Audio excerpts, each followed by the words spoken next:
Welcome to Mental Health in the Movies. I am trauma therapist Laura Giles, and I have been inundated with requests to cover different movies. And I have a list a mile long now of really great ones, some I've never seen. So I can't wait to get to that list. If you sent a suggestion or 12, I want to hear from you and know what you think. And it may take a while to get your suggestion up here because there are so many. Just want you to know that. So today we're talking about one of the most fascinating movies ever made. It's Dangerous Liaisons, which was released in 1988. There are two movies based on the book Dangerous Liaisons, at least two. And the first is Valmont, which stars Colin Firth, Annette Bening, and Meg Tilly. This is not that version. This is the John Malkovich, Glenn Close, and Michelle Pfeiffer version, which is far superior for cast, writing, and psychological intrigue.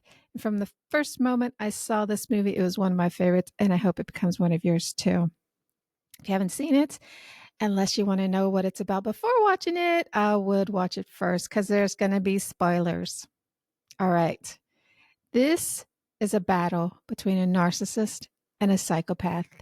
And if you know that much, you know it's going to be a pretty equal playing field because Valmont is a narcissist with sociopathic tendencies, and Madame de Merteuil is a sociopath with narcissistic tendencies. And they're friends, former lovers, and they know each other intimately. So they have lots of history and knowledge how to best help and harm each other. And at the beginning of the movie, they start out as friends. You might think, why would you enjoy watching a movie about two diabolical characters? Well, they have a sexual tension that brings out the rubbernecker in everybody. They're both seductive and primal. They use words like dueling rapiers and have a double meaning to everything. It's very much a cat and mouse game, and they're in no rush. It's like they have turned seduction into a competitive sport, which makes it thrilling to watch the back and forth between them. And each interaction is a power play as well. So sex, wit, and seduction are the weapons. Like most narcissists, they're both charming as well. And they're both rich and glamorous, but they don't just look the part, they ooze with personality. So we understand why people fall for them. Even when we can see them creating their spider webs for other peoples to become entangled in, I would even suggest that it's their charm that makes it easy for us to be voyeurs and enjoy their wickedness without feeling like we're engaging in pure evil. So watching them is also a sport. It's like a chess match. It's not one round or one move. It's about checkmating the queen. And that happens through a series of moves that each of them delivers strategically. Merteuil is definitely more of a big picture, long lens type of player, but Valmont holds his own. They both make daring, calculated moves that make the whole story a thriller rather than a horror story. It's like Sherlock Holmes, you know? Your focus is on the clever way that the story unfolds, so you don't really feel the full force of the horror. I think you could even say that because they're rich and powerful and break all the rules, maybe we wish we could. And they're kind of fascinating. It's like Bonnie and Clyde. They're definitely dastardly, but they're so bold and such big characters that part of us that wants to rebel or wants us to be that free is like, yeah, because it's safe. We aren't taking the risks. We're having that safe distance to be a fly on the wall and watch. And that allows us to indulge our own dark impulses vicariously without getting burned. And we all have them. Visiting them through books, stories, and conversation gives them a healthy outlet so that they don't blossom into harmful behaviors. And I think we watch these types of characters work their evil magic because it's so satisfying when they fail. And I've got to tell you, I wanted to see love conquer all, and Valmont and Tourvel live happily ever after. It would have been nice for Valmont to set out to deceive and then get caught in his own web, wouldn't it? It would feel good to see that the human heart is stronger than darkness. It gives us a way to believe that all the ugliness in the world can end and that our own inner darkness can be washed away. So yes, if Valmont can be undone by something so pure as love, then no one is too far gone. We see these Beauty and the Beast type stories where love wins. We're programmed for it. We look for it. We hope for it. And watching Valmont struggle against it, well, we all root for him, don't we? We want love to win, not just for Valmont and Tourvel, but for all humanity. And in Dangerous Liaisons, a movie that's all about cynicism, status, gamesmanship, love, triumphing would be truly epic. Now, I don't know about you, but as I look around, I see government policies about this and that aren't humane. They aren't kind.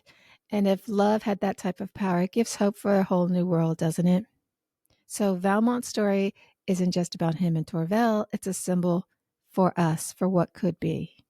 So let me give you a quick rundown of the plot of Dangerous Liaisons and then talk about the traits of the two main characters, or we can look at their weapons. So the movie takes place in 1700s France.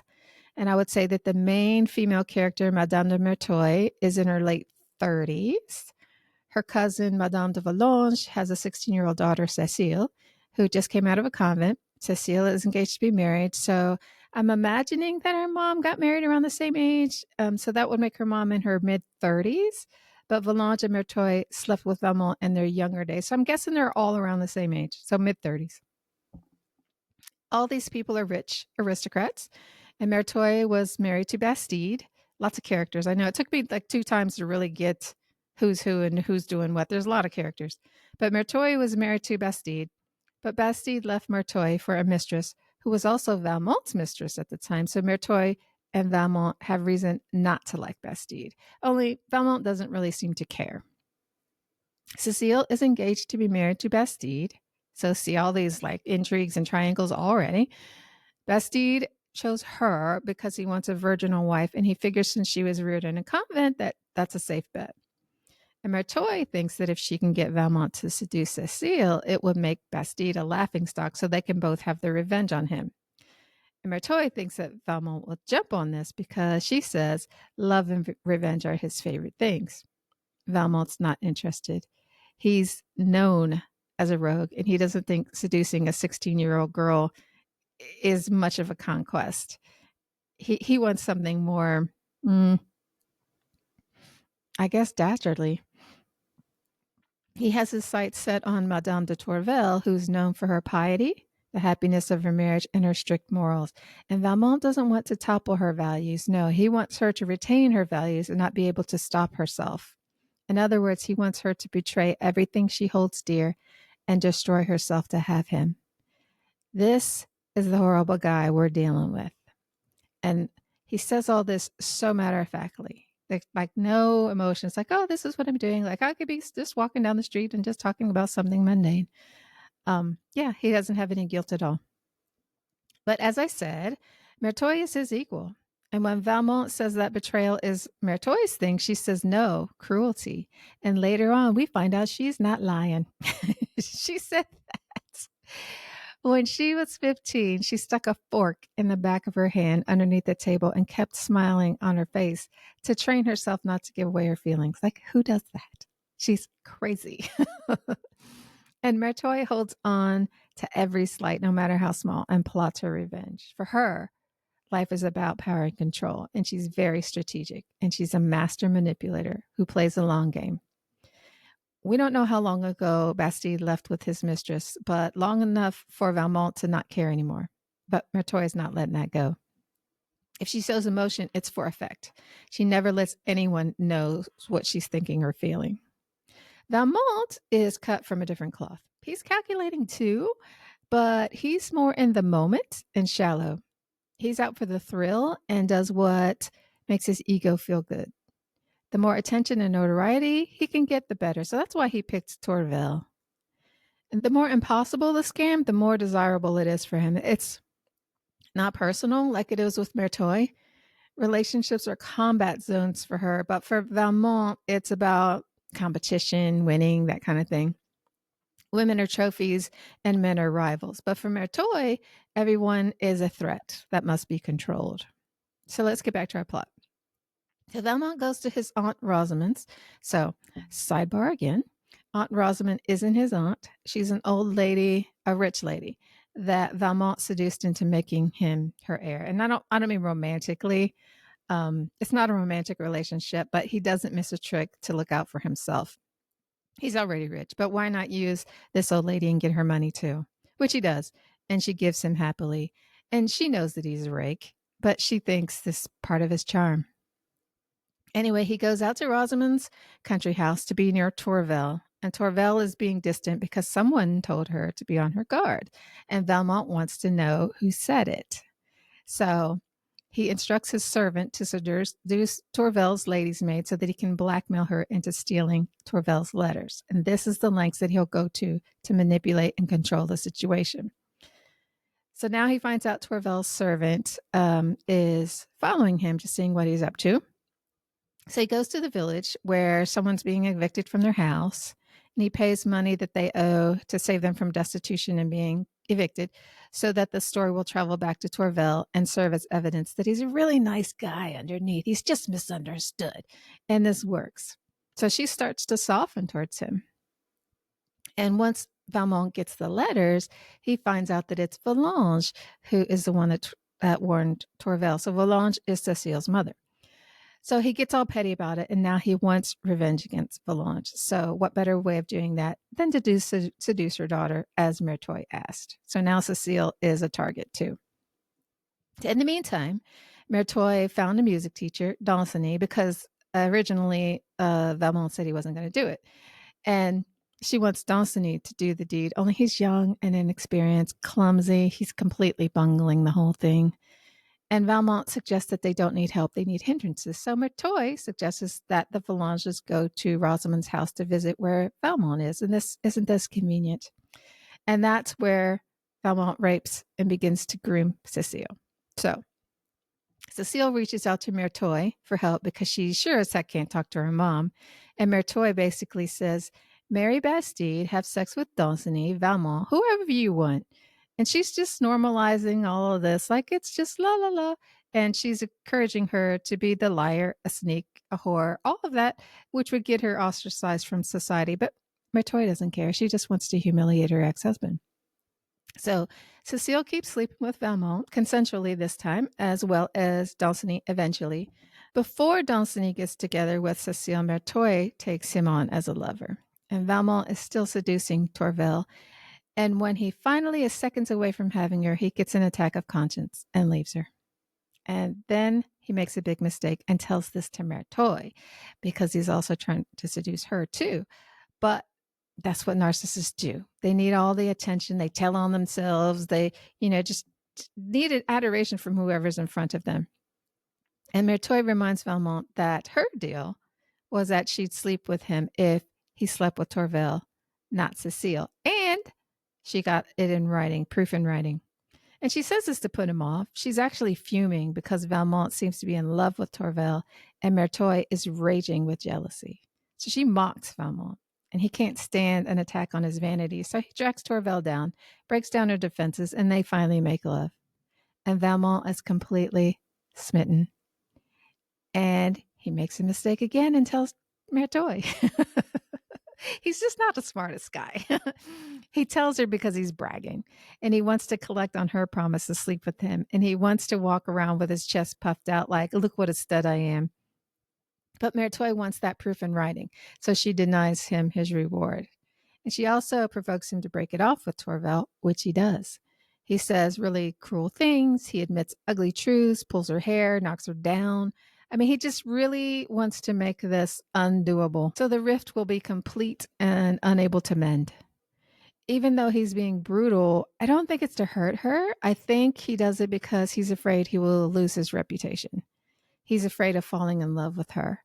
And he was saying his infatuation with Tourvel and his devotion to her was beyond his control. He can't have that. He can't be out of control because this is what makes him vulnerable. So Tourvel pays for that. And when he leaves, she goes into a convent where she's broken in body, mind, and spirit, and she's overcome with grief, shame, and humiliation. Her health begins to decline quickly. So Valmont goes back to Merteuil once again, ready to collect his reward. Merteuil is all excited that Valmont ditched the woman that he loved for her, but Valmont trusts her still. They've been honest with each other about who they are, what they do, and how they feel. And he sees in her a kindred spirit and doesn't yet realize that she doesn't care about him. She only cares about herself. So when he starts spouting off about how his affair with Tourvel is a triumph, It's made his reputation, and the only greater thing that he could do would be to win her back. Merteuil knows that he's lying to himself. He wants to win her back because he loves her, and she can't stand to be the consolation prize. So she denies him again, and Valmont is now sick of this. He says if she refuses, he would see it as a declaration of war. And this is what the whole thing has been building up to. So by now, everyone knows Tourvel is dying. Merteuil strikes the first blow of the war by telling Danceny that Valmont was Cecile's lover. So Danceny challenges Valmont to a duel, and this gives Valmont a way to triumph over Merteuil. Danceny is a bumbling oaf. So Valmont has to essentially impale himself on Danceny's sword. And as he's dying, he gives Danceny Merteuil's letters and suggests that he circulate them. So in these letters, the whole story is done in letters. So everything that we talked about, it's all written down.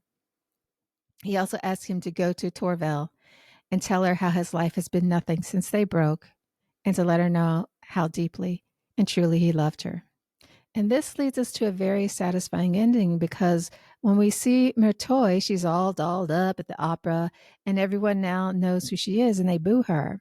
She's humiliated and ostracized by society. And it's beautiful because Merteuil is an actress, and now she can no longer control the stage. Her show is over, and she has plotted for Bastide, Cecile, and Valmont's downfall, only to bring about her own. And there's also this great big scene at the end where she just goes off, crying because the only friend she has in the world is dead. So she totally undid herself.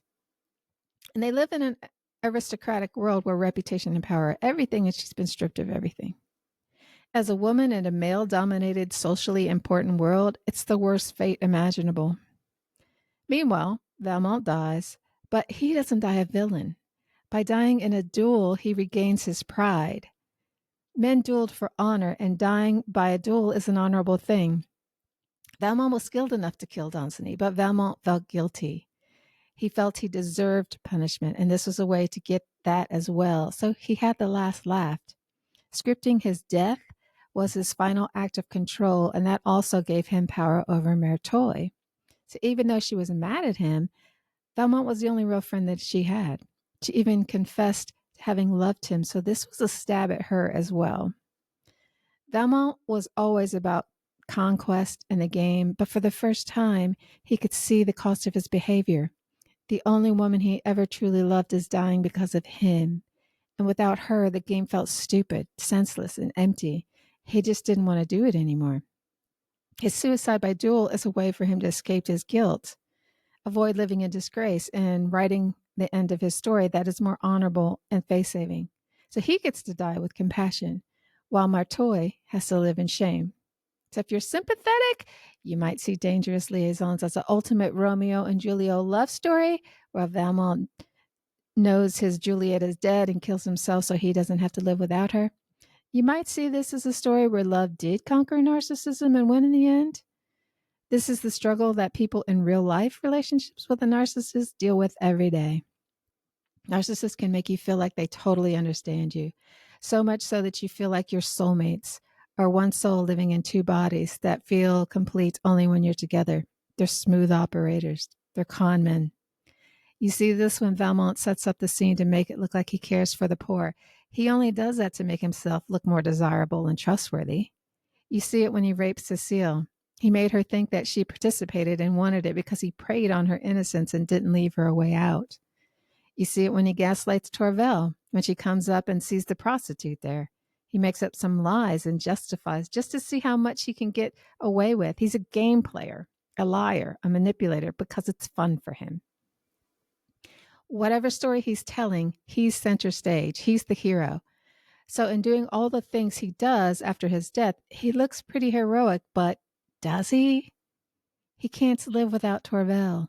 He makes himself the love of her life in her dying story.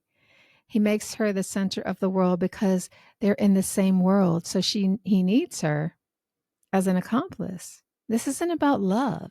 It's about his narcissistic fantasy. And whether you see it as a happy romantic story with a fairy tale ending, or a sad one where the innocence pays a price and the bad guy gets it in the end, it's a great, complicated story that I think most can enjoy. especially if you see Merteuil as the primary villain. This is such a sneaky movie because the villains don't look like villains. They talk nice, dress nice, and speak in civil tones, but Merteuil is a dirty piece of work. The day Merteuil propositions Valmont, she goes into her boudoir to a waiting man who's one of Valmont's best friends. He's much younger and really kind of weak and innocent. And I think that suggests that Merteuil either may not be as strong or powerful as she thinks she is, or she really enjoys having people under her control. She ends up with Danceny too, who is much younger and also innocent. So does she do that to avoid betrayal? She's so far above them in intelligence. Why would she bother unless she's grooming them to use them for something else later? So Merteuil isn't out there like Valmont flaunting her affairs. She does things on the sly. She takes calculated risks because she can be brought down by social scandal, and that's ultimately what ends up happening. So let's take a deeper look at the battle between the narcissist and sociopath just for fun. Just to be clear, because I'm not sure if I stated this explicitly or not, Merteuil is the sociopath and Valmont is the narcissist in Dangerous Liaisons. They have different motivations. Valmont is all about admiration, validation, look at me, and getting others to see how awesome he is because others are his mirror. He's empty and he can only see himself if they're reflecting him back to himself. So he needs the thrill of bigger and bigger conquest to stay alive, essentially. Whereas Merteuil is motivated by power, control, and manipulation. They both manipulate, but she is much more cold. She uses people as tools to serve her in whatever way she desires at the moment. So there's no relationship. They're just props to her. And this gives Merteuil an advantage, doesn't it? She doesn't have any boundaries. So they're both liars. The truth is irrelevant to Merteuil. She doesn't care. Valmont lies more strategically because he's always crafting a vision that puts him in the favorable light. So he needs others to believe in that vision. So his lies are different from Merteuil's. I'd say they're evenly matched here. Both narcissists and sociopaths are known for their lack of empathy and feelings, and Merteuil is dead from the neck down. She has pleasure, but it's more of an idea than a feeling. And narcissists tend to be emotional. They have emotional highs and lows. They feel jealousy, sadness, love, and excitement, but their emotions are fragile. If their feelings get in the way of pride, their self image, or self interest, they can be gone in the blink of an eye. Narcissists are also very in the moment. They can say something and really mean it in that moment, but if you turn your back on them, they can say the opposite to someone else and really mean that too. I think Merteuil has the advantage here too, if the name of the game is survival, manipulation, and getting over. So she's not going to get sidetracked by a momentary distraction the way that Valmont does. As for conflict style, they're both pretty cool headed and speak directly. They don't shy from conflict, but Merteuil plays the long game. She'll lose a battle to win the war. She's patient and methodical. Valmont is impulsive. Merteuil easily exploited him and got her to do her bidding because Valmont is a bit ADD. So point goes to Merteuil again. As for weaknesses, Merteuil is such a master that she feels she's invincible, and this is her biggest weakness. She sees emotion as something to be exploited and doesn't see how it can also be a motivator. As for Valmont, his biggest weakness is his ego. Whenever he makes a mistake, it's because his ego was poked and he can't allow himself to be a laughingstock or seen as unmanly. These two really make an interesting pair to watch go at it because of their familiarity. She knows how to feed his vanity and lead him around by it. He believes in his power of seduction and his appeal. He thinks he can seduce her and beat her that way. But because he cares what she thinks, she's always emotionally one step ahead. He doesn't see that she doesn't think the way he does. She doesn't have those ego needs. She puts aside her feelings long ago. And this is why she's still alive and is technically the victor. But ultimately, he is the victor because she was willing to win at any cost. And that's what it cost her. It cost her social status, her friend, her sometimes lover. And it nearly cost her life because without her social standing, an aristocratic woman is invisible. And you could even say that this is a movie about two love affairs, the one between Valmont and Dorval and the one between Valmont and Merteuil. Even though they weren't lovers at the time that the story took place, they were the closest thing to a friend that each of them had, and they could talk about their plots and intrigues honestly with each other. They didn't have to hide how nasty they were, but they were probably destined to clash because of their differences. He needs to be adored, and she doesn't have it to give. She's a cold fish. She wants to control, and he refuses to be controlled. And it ends the only way that it could end, with each destroying the other. I first saw this movie decades ago, and it still is as fascinating today as the first time I saw it. Actually, I couldn't, like I said, keep track of the characters. So I'll say the second time I saw it. And I had no idea what a narcissist or a sociopath was back then. But it was during a time in my life when I was exploring my own power as a woman and as a person. And it helped me to think about the dynamics in love and relationships and look out for power games. I also got a head up about egos. So this story is a warning. When you find yourself in a game with someone who sees your emotions as tools and uses your weaknesses against you, you're in dangerous territory. When you are with someone who gaslights you or is obsessed with you, as Valmont was with Torvel, that might be a case of too good to be true. Narcissists can and probably will hurt you, but a sociopath can ruin you, and both will likely enjoy every minute of it. If you don't know what narcissism or antisocial personality disorder looks like, use dangerous liaisons as a template. Learn the signs, spot the patterns, because they are classic and textbook, like in this movie. Don't just watch the battle unfold on screen and walk away stunned and titillated. Protect yourself from playing the games in real life. Mental health in the movies can be practical for mental wellness in real life. So share your thoughts. Who won this battle? Who did you love to hate? What did I miss? It's better to talk about it in a movie than to have to live it in real life. And talking about it can help you to avoid that. So, hey, if you really enjoyed this video and want more just like it, hit the subscribe button and turn on that notification bell so you never miss a thing. It's free and it helps the channel to grow and it lets YouTube know what you want to see. So you'll get more like this. So thank you for being here and I'll see you soon. Ciao.